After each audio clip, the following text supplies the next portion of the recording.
Dans l'affaire Naomi Musinga, cette jeune femme de 22 ans morte en décembre 2017, 2 experts indépendants viennent enfin d'être nommés par la juge d'instruction. Cela faisait 1 an que l'enquête n'avait pas avancé. La justice se basait jusqu'alors sur la thèse d'une intoxication au paracétamol, une thèse qui pourrait être remise en question. Les précisions de Maria Edman et Thierry Sitter.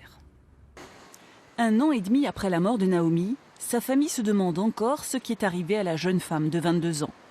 Depuis juin 2018, seul un avis médico-légal et non une expertise avait été demandé par la justice à un médecin du CHU de Strasbourg, CHU lui-même mis en cause dans la prise en charge de Naomi. Des éléments troublants pour le Conseil de l'ordre des médecins. On peut considérer effectivement qu'il pourrait y avoir conflit d'intérêts dans la mesure où je ne comprends pas très bien que la justice ait nommé un expert qui fasse partie donc du CHU de Strasbourg, alors que la plainte qui a été portée est justement une plainte contre le CHU de Strasbourg. Cet avis strasbourgeois concluait à une intoxication au paracétamol, ce qui écarterait la responsabilité de l'hôpital. Mais cette thèse aujourd'hui est battue en brèche. D'abord parce que dans le rapport de l'IGAS, l'inspection générale des affaires sociales, il n'est pas fait mention de présence de paracétamol, ni dans le sang, ni dans le liquide de l'œil, ni dans la bile, qui sont les seuls liquides biologiques utilisés en toxicologie. Naomi ne s'est pas suicidée, elle n'en a pas besoin.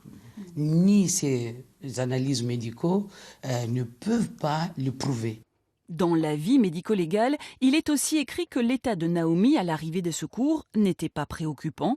Aucune hémorragie n'avait été constatée. Affirmation contestée par des analyses de la police scientifique qui montrent la présence de sang sur drap housse et housse de couette. Il y aurait donc bien eu hémorragie, sans doute provoquée par un infarctus de l'intestin. Nous sommes quand même très contents du fait qu'aujourd'hui, qu'il y a de vrais experts maintenant qui vont se pencher, n'est-ce pas, sur les cas de la recherche de la cause de la mort de ma fille, sur le données des analyses médicales.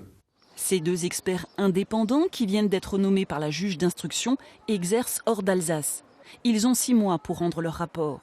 De leur côté, le responsable de l'Institut médico-légal ainsi que la direction du CHU de Strasbourg refusent toujours de communiquer sur cette affaire.